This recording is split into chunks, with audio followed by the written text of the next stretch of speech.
વાંદરાએ કીધું કે હા.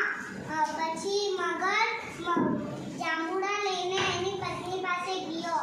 પછી પત્ની તો એ જાંબુડાને ખાધી અને ખુશ થઈ ગઈ. પછી મગરીએ કીધું કે સાંભળો વાંદરો રોજ આટલા મીઠા મીઠા જાંબુડા ખાશે તો એનું કાળજું કેટલું મીઠું હશે. મને એનું કાળજું ખાવાનું મન થાય. મગરે કીધું અરે મારી મગરી, એ તો મારો સાચો મિત્ર છે. મેં એના સાથે એવું કેમ કરું? મગરી તો રડવા લાગી.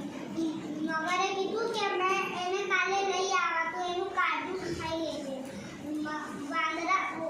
મગર બીજા દાડે પાછો ગયો. વાંદરાએ પાછો એને જાંબુડા આપ્યો.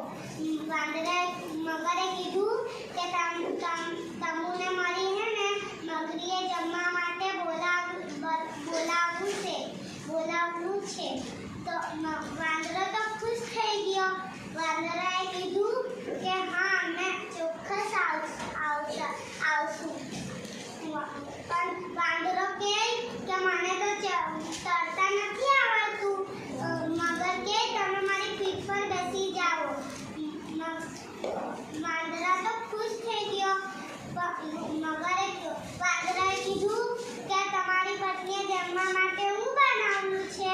તો મગરે કીધું કેરીનું રસ, પૂરી ને સબ્જી. તમને જે ગમે તે બનાવ્યું છે.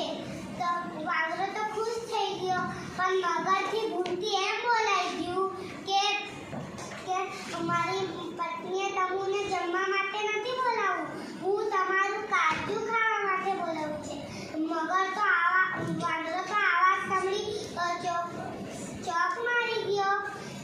વાંદરાએ કીધું કે તમે પહેલા કહેતા તો અમે કાળજું લઈ આવતો. એ તો બહુ ગાંડુ થઈ ગયેલું છે એટલે અમે એને ધોઈને ઝાડ પર સુકાવા રાખેલું છે.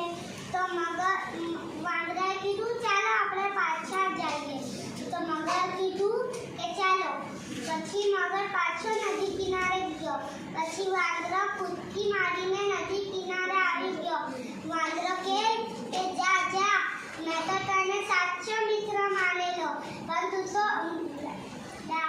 ડાખોર નીકળ્યો.